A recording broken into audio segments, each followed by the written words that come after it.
Bienvenue à Saint-Tron pour la 28e édition du Rallye Van Aspengouw, manche d'ouverture du Clonal Belgian Rally Championship 2026. Et ce rallye a un plateau incroyable. Il y a pas moins de 5 champions de Belgique au départ, même plus si on compte les copilotes. Et voici le champion en titre, Jos Verstappen, au volant d'une Citroën C3 cette année, mais toujours avec Renaud Jamoul à ses côtés. La compétition est très relevée et je pense que le rallye sera très passionnant. Il faut être performant dès le premier kilomètre, on verra bien. Tout dépendra aussi de comment on se sent, si on est en confiance et on verra. Cédric Chérin, le champion de 2024, a remplacé sa Porsche par une Skoda. La Skoda est la voiture la plus facile à prendre en main. On n'a pas fait énormément d'essais, donc l'un dans l'autre, voilà. Nous avons eu une bonne proposition de notre team français RSR qui avait envie de venir un petit peu en Belgique. Donc après un Monte-Carlo évidemment très sympa, nous voilà ici au départ de l'Aspengouw. Le pilote français Stéphane Lefebvre était champion de Belgique en 2022. Il est de retour avec une Toyota Yaris des ateliers de Peter Tune Racing, avec Peter Tune à ses côtés. Vraiment content de pouvoir rouler avec Peter. La dernière fois, ça remonte au Condro 2015, donc déjà 10 ans. Mais on a toujours gardé le contact et ça fait plaisir de pouvoir rouler avec lui aujourd'hui. Et voici un des deux lauréats du volant de l'RACB National Team, Emilien Allard, au volant d'une Opel Corsa Rally 6. Toute nouvelle expérience pour moi, je teste une discipline radicalement différente par rapport à ce que je connais d'habitude, donc je sais pas du tout ce que ça va donner, mais je suis content de pouvoir démarrer ici à London et c'est pas un rallye facile, donc on va voir les surprises que ça nous réserve. Et le deuxième lauréat du Rallye Battle est Nolan Lejeune, lui aussi au volant d'une Opel Corsa. C'est mon premier national, donc ça va être vraiment la première manche que je fais. Et franchement, de ce que j'ai pu voir ici, c'est de très très belles spéciales, du très très vite, quand même assez piégeux. Mais franchement, comme je le dis, j'ai vraiment hâte de commencer demain parce que c'est un très très beau parcours. Et on est prêt pour 12 spéciales, un peu plus de 150 km contre la montre. Tout se déroule sur une journée, fin février, avec des conditions météorologiques très changeantes. Choix de pneus très difficile donc. Et c'est Jos Verstappen avec le numéro 1 comme champion en titre. Toujours avec Renaud Jamoul à ses côtés.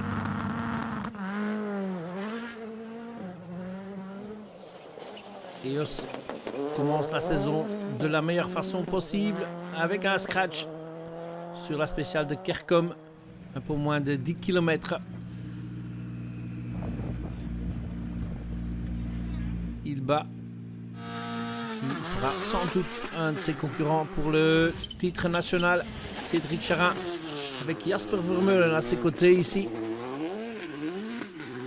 Chérin qui fait le troisième temps dans la première spéciale à 3 secondes et demie de Verstappen.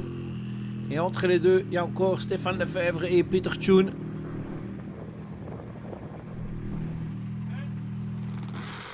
Très belle initiative de Peter Tune d'aller chercher Stéphane Lefebvre, lui demander de faire le Aspengouw.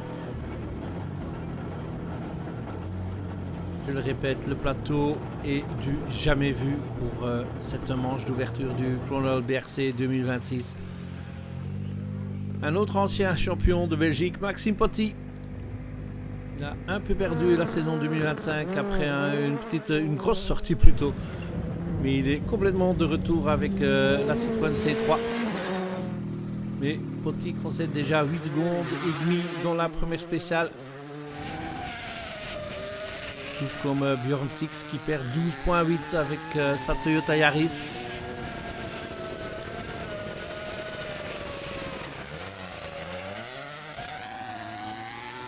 Et on vous a caché encore un autre ancien champion de Belgique, quadruple champion même, Freddy Loix, 55 ans déjà, mais toujours aussi vite, bien qu'il a besoin d'un peu plus de temps pour atteindre cette vitesse. Fast Freddy. Loix qui fait le 11e temps dans la spéciale d'ouverture avec Juliette Tune à ses côtés, la fille de Peter Tune. Fred Niclotte a amené la VW Polo. Sera très content s'il aura un top 5, a-t-il dit avant le début du rallye. Et vu le niveau du plateau, Je veux bien lui croire. Un autre pilote Skoda, John Wartig, aussi prétendant pour une position dans le top 5. Il fait le 4e temps dans la spéciale d'ouverture. Il se met de justesse devant Maxime Potti. Bastien Rouard est candidat pour un top 5 aussi au volant de la Hyundai i20.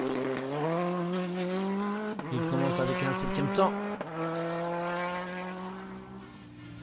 Une autre Hyundai i20 des ateliers de BMA pour Thomas Martens. Le Ginger One, jeune talent de rallye qui a goûté du Rallye 2 en 2025 et qui fait une saison complètement avec la Hyundai de Bernard Munster.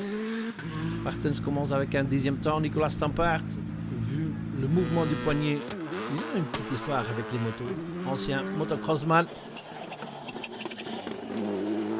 Stampart commence avec un 8e temps dans sa Skoda. Et Emile Breitmeier avec Stéphane Prévost à ses côtés. Candidat pour au moins un top 10 aussi. Il commence avec un 12e temps sur la spéciale de Kercom. En junior, Nolan Lejeune est de loin le pilote le plus vite, mais il souffre d'une crevaison qui lui fait perdre 3 minutes. Du coup, à la fin de la première boucle, il n'est que 4e. Un peu moins de 3 minutes du leader. Benjamin Bosloir avec une des nouvelles Lancia Y Rally 6 est 3e. Et en 2e position, une autre Lancia, celle de Jean Baupin. Pour la 2e boucle qu'on vient de terminer, on a envoyé un peu sans prendre de risques et on est revenu à la 2e place derrière Emilia, donc tout se passe bien. Et il vient d'avoir son permis un mois avant le départ du rallye, mais Emilien Allard est en tête du classement junior. On est arrivé ici avec le Rally Battle dans l'objectif de prendre de l'expérience et vraiment faire nos armes en rallye de la meilleure des manières. Et ici à la Spengo, il y a beaucoup de cordes qui sont assez piégeuses et avec des jantes en tôle assez fines, c'est pas toujours facile de les éviter, mais voilà, on doit circuler un peu entre les pièges et éviter les grosses erreurs. Donc voilà, on va essayer d'arriver à l'arrivée avec la voiture la plus complète possible. En Rallye 4, Manuel Merlevé avec sa Peugeot est en 2e position. Il est à 33 secondes du leader. Cette petite faute y est pour quelque chose. Et ce leader, c'est Lander de Potter avec Jasper Malfait à ses côtés. Domine la course. Ja goed, we hebben nu 4 op 4 de scratch denk On ik. est à 4 scratch sur 4 spéciales. La voiture se comporte bien. On n'a rien changé par rapport à l'an dernier. On connaît déjà bien le comportement de la Corsa. On a simplement roulé à son rythme et ça a l'air de fonctionner. En M-Cup, Philippe Lommers est en 2e position, mais l'écart avec le leader n'est que d'1 seconde 4. Et ce leader, c'est Frankie Boulat, avec Peggy de Busser à ses côtés. Tous les deux avec une BMW M3 identique. Bij de M-Cup gaat het echt om... En M-Cup, tout se joue à quelques secondes. Littéralement, oui, car l'écart après 4 spéciales est apparemment d'environ 1 seconde et demie. Très excitant, je trouve, non? Ja, ja. En historique, Christophe Kerkhoff est 3e avec sa Porsche. Et la course est dominée par 2 pilotes BMW. Voici le premier, c'est Tom Bodden, l'ancien champion du monde cycliste. Ik heb al redelijk wat historiek Il y gereden. avait pas mal de courses historiques, comme tout le monde sait. Et l'an dernier, j'ai piloté une Porsche à Spa. Et puis j'ai fait un essai avec la BMW de Guino et j'ai décidé d'en construire une. Et je m'éclate complètement. La différence entre Tom Bodden et ce Guino Kennis est de 13 secondes. Tous les deux volants d'une BMW 325i. Et la catégorie DGT est menée par la Porsche de Pieter-Jan Michiel Krako, qui est 20e au général. Emile Breitmeier, 13e après la première boucle de 4 spéciales. Il espère de gagner quelques places dans les 2 boucles qui restent. Et en 11e position, la VW Polo de Fred Miklot. Gewoon niet klagen, de eerste jongens Je ne zijn... peux pas me plaindre, ceux devant sont très rapides comme prévu. J'ai démarré un peu trop prudemment ce matin, surtout au freinage, et je perds beaucoup de temps. Mais bon, on s'amuse et je pense que c'est le plus important aujourd'hui. Jérôme Six pour le moment en 5e position. Ouais, comme prévu, ma position me convient parfaitement. Quand je vois qui est devant moi, ça me fait plaisir. Et quand on voit qu'on donne le meilleur de soi-même et qu'on franchit la ligne d'arrivée, les écarts sont quand même, ça vaut le coup. On va essayer les slicks maintenant. Je pense que ça pourrait être mieux. Tous les voitures devant sont en slick. On a roulé sur des pneus pluie et les pilotes devant m'ont conseillé d'essayer des slicks et c'est ce qu'on va faire. Maxime Potty en 4e position, peut-être un peu déçu de l'écart de 26 secondes. On s'est dit on va partir avec les slicks. J'arrivais pas du tout à motricer avec la voiture, pas bien à sortir des virages. Donc on s'est dit pour la deuxième partie de la première boucle, on va partir avec les pluies. Ça a été dans la 3, mais dans la 4 un peu plus compliqué, manque de précision au frein. Et voilà, ça a été très compliqué, on s'est battu beaucoup avec la voiture. Une première boucle un peu mitigée pour Cédric Chérin. Il a fait des scratchs, mais il a aussi fait une grosse faute qui lui fait perdre un peu de temps. Et à la fin de cette première boucle, il est 3e à 12 secondes et demie du leader. Et voici la faute que Cédric Chérin et Jasper Vermeulen ont commis. Un tout droit dans un champ.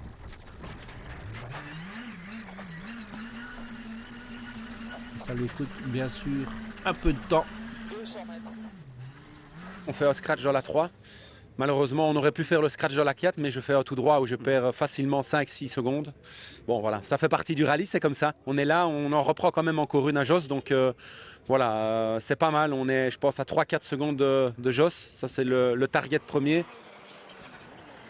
Et après le scratch dans la première spéciale, Jos Verstappen doit concéder quelques secondes au leader. Il est 2e pour le moment, mais premier des pilotes qui marque des points pour le championnat de Belgique. Les 2 premiers spéciales étaient bons, les 2 derniers un peu moins. On a eu un petit souci avec la voiture, donc on espère trouver la solution. Mais dans l'ensemble, c'est encourageant. Ça dépend aussi du niveau de risque qu'on est prêt à prendre et de ce qu'on fait, parce qu'il y a quand même un peu un manque de grip. Oui, c'est comme ça. Et devant, Stéphane Lefebvre et Peter Tune, qui ne marqueront pas de points pour le championnat de Belgique. Parce que Stéphane Lefebvre, comme pilote français, aurait dû s'inscrire séparément pour ce championnat. Et il ne l'a pas fait cette fois-ci. Donc, pas de points pour Lefebvre à la fin de ce rallye. Les conditions étaient compliquées ce matin, beaucoup de boue. Généralement, c'est mieux quand c'est soit de la pluie, soit du sec. Là, on a vraiment un mix des conditions, des portions très belles, très propres, où on peut vraiment attaquer. Et certains virages, des fois, c'est vraiment le chantier avec beaucoup de boue. Donc, ce qui est vraiment très dur ici, c'est de savoir casser le rythme pour pas se faire piéger. On a fait une bonne matinée avec un bon rythme, sans se faire peur. Essayer d'être le plus efficace possible et ça a payé. Donc, plutôt content de cette première boucle. Et voici le classement après la première boucle de 4 spéciales. Stéphane Lefebvre en tête devant Jos Verstappen et Cédric Chérin. Maxime Potty, Björn Tix et Bastien Rouard complètent le top 6. C'est la fin de la première partie de notre reportage. Rendez-vous après la pause.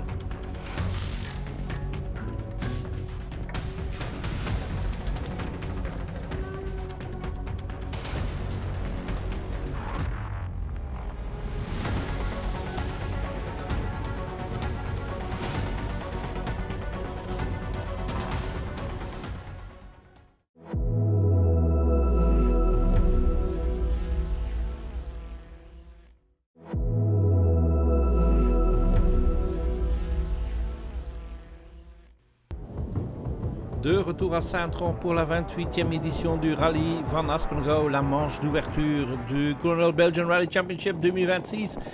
Et dans le Easter Cup, c'est l'Opel Manta de Niels Schoenmakers, avec queue de renard s'il vous plaît, qui mène la danse avec 39 secondes d'avance sur l'Opel Kadett de Dobbelaar. Chez les juniors, c'est toujours Jean Boupin en 2e position,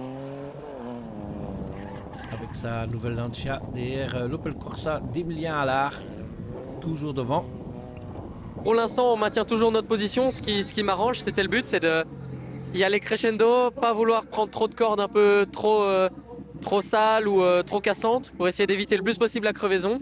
Pour l'instant, objectif atteint, mais il reste encore une boucle et tout le monde sait qu'en U spécial, tout peut changer. Donc on reste concentré et on garde la tête froide. En Rallye 4, c'est une autre Corsa qui mène, celle de Lander de Potter. weer alle scratchen erin. On a aussi fait tous les scratchs lors de la deuxième boucle. On n'a pas fait la 7 et on a dû s'arrêter à la 8 à cause de l'accident, enfin de l'Alpine. Ça se passe bien, on a maintenant 40 secondes d'avance, donc on peut gérer la course. En M-Cup, c'est Lomers qui domine la danse maintenant après des problèmes moteurs pour Frankie Boulat. Et en historique, c'est une autre BMW, celle de Kino Kenis devant celle de Tom Bonen. Bob Colsou, les deux retours sur les routes de rallye. Il est juste en dehors du top 10, en 12e position après la deuxième boucle. Juste derrière Jimmy Dont qui est en 11e position avec sa Citroën C3 Rallye 2. Emile Breitmeier et Stéphane Prévost ont réussi à s'intégrer dans le top 10. Mais il sera difficile de encore gagner une place parce que l'écart avec le 9e, Jonas Langnaken, c'est de 30 secondes. Thomas Martens en 8e position avec sa Hyundai. Le début de la deuxième boucle était bon. Les deux premiers tours scratch étaient même très bons. J'ai eu des belles améliorations et on sait aussi où on perd beaucoup de temps, donc c'est positif. Deuxième partie de la boucle était moins bonne. La première spéciale était annulée. J'espère que ça va bien avec Björn Six d'ailleurs. Et la deuxième spéciale s'est ensuite déroulée sous la pluie, ce qui a rendu les choses un peu difficiles. Mais nous avons fait de notre mieux. Bastien Rouard en 7e position vient de perdre une position dans la dernière spéciale de la deuxième boucle. Il a perdu la position à John Wartik et Maxime Andernak 6e avec leur Skoda Fabia. Ils sont qu'à 10 secondes de la 5e position, donc tout est encore possible lors de la dernière boucle de 4 spéciales.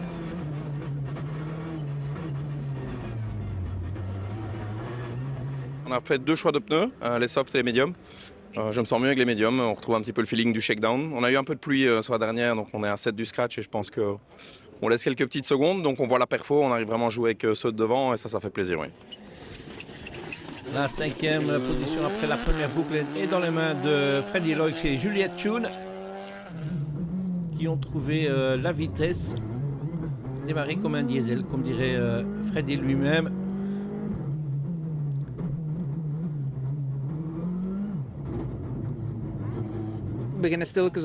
On commence doucement à trouver notre rythme, donc je ne peux pas vraiment me plaindre. Nous sommes contents de la 5e place.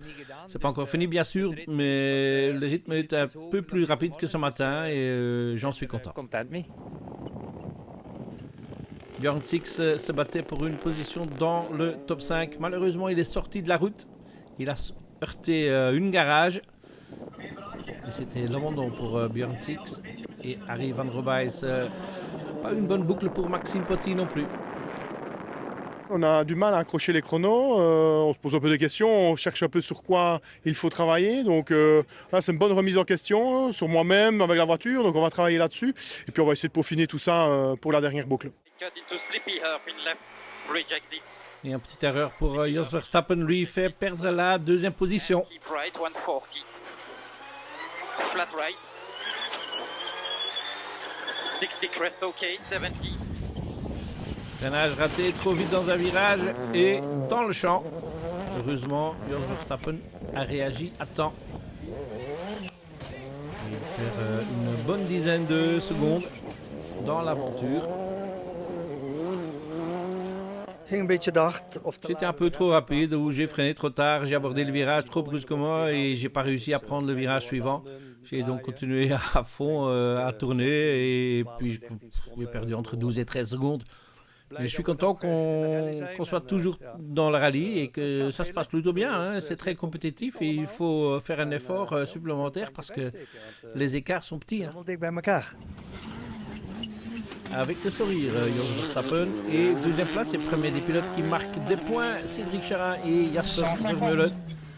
Ils sont à 16 secondes du leader de Stéphane Lefebvre. On voit les temps qui sont vraiment très très serrés maintenant, à part dans la 3 où on arrive à faire un gros écart sur Jos, plus de 6 secondes je pense. Donc voilà, mais ouais, on est malheureusement la petite erreur de ce matin en choix de pneus et ma petite erreur dans un champ me font perdre à mon avis au moins 10 secondes et le contact avec Steph, mais allez, c'est quand même positif. Nous sommes deuxième actuellement, rien n'est fini, il reste 4 spéciales. Et Stéphane Lefebvre et Peter Tschun ont vraiment dominé cette deuxième boucle. Un écart de 16 secondes avant la dernière boucle de 4 spéciales. Lefebvre peut donc gérer la course. Ce matin, c'était vraiment délicat. Là, bon, voilà, on s'attendait à la saleté. Les joueurs sont passés, ils nous ont donné des corrections nettement plus sèches. Donc forcément, ça roule un peu plus vite, un peu plus libéré. Après, il y a quand même des asphaltes très très glissants où il ne faut pas se faire piéger. Mais voilà, c'était une bonne boucle. Dommage qu'il y ait cette troisième spéciale là, qui est trop rapide pour nous. Mais sinon, dans l'ensemble, ça a été quand même une bonne boucle. Et voici le classement à 4 spéciales de la fin. Lefebvre devant Cherin et Verstappen. Suivent Maxime Potty, Freddy Loix et John Wartic.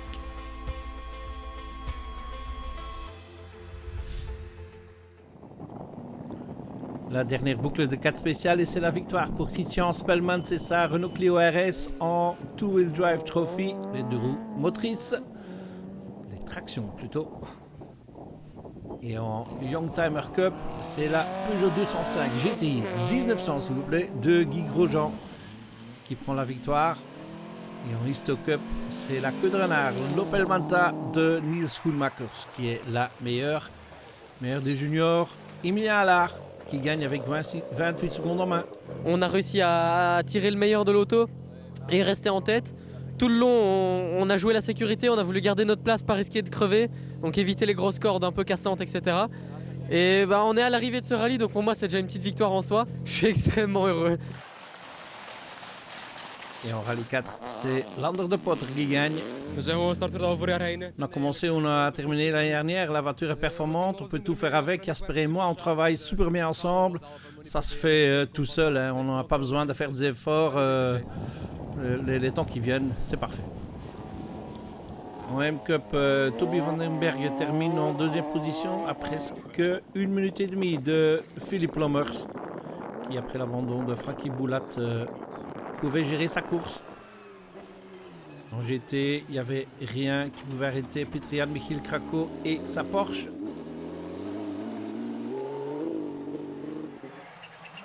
Et venons au top 10 au général. 10e place pour Emile Breitmeier et Stéphane Prévost. Ils se sont encore un peu rapprochés de la 9e place de Jonas Langenakis, mais il termine à 22 secondes. Thomas Martens, lui, termine 8e avec sa Hyundai i20. Il a fait un scratch dans la 10e où il pleuvait et il était le seul avec des pneus pluie. Et Bastien Rouard termine en 7e position avec un spoiler un peu plus trop efficace apparemment. John Wartic a fait de son mieux pour intégrer le top 5 et il échoue à 10 secondes de la 5e position en 6e place parce que la 5e place était pour Freddy Loix et Juliette Tschun. 2 Tschun dans le top 5 au Aspingo. Maxime Potty n'était pas vraiment content avec sa 4e place. Il avait certainement espéré mieux. Verstappen termine sur le podium comme 2e pilote qui marque des points pour le championnat de Belgique et en 3e au général. 2e place au général, meilleur temps dans le Power Stage et premier des pilotes pour le Chronol BRC. Cédric Cherin marque 28 points à Saint-Tron. Et il en est content. Honnêtement, c'est un bon début de championnat. Bon, voilà. Steph est là, donc je suppose qu'il a gagné le rallye. C'est bien, félicitations à lui, il a très bien roulé. Nous, on a perdu le rallye dans la première boucle, mais voilà, ça fait partie du jeu. Mais je suis évidemment très content de pouvoir gagner la Power Stage et prendre les points de la première place. On ne pouvait pas rêver mieux. Mais il n'y a rien qui pouvait arrêter Stéphane Lefebvre et Peter Tschun ce samedi à Saint-Tron. Victoire très méritée. Ouais, très content. Toujours un plaisir de rouler ici en Belgique. Quand on voit le monde qu'il y a à chaque fois, c'est tellement plaisant de voir cet engouement ici. Et gagner encore une fois ici à l'Aspengo, c'est top. Peter a fait un excellent travail, toute l'équipe aussi. Donc vraiment content de ce week-end, un week-end parfait. Les gens ont choisi vous pour AC-Tronics Driver of the Day. Félicitations. Merci beaucoup. Bah, écoute, c'est top. On a vraiment, comme je disais, fait une belle course, donc je pense que c'est mérité. Mérité effectivement. Victoire donc pour Stéphane Lefebvre et Peter Tschun. 2e Cédric Cherin et Jasper Vermeulen. Jos Verstappen et Renaud Jamoul complètent le podium. Suivent Maxime Potty, Freddy Loix et John Wartic. Et tout ça donne ceci pour ce premier classement du Chronol BRC 2026. Cédric Charret en tête devant Verstappen, Petit, Loix et Bastien Rouard.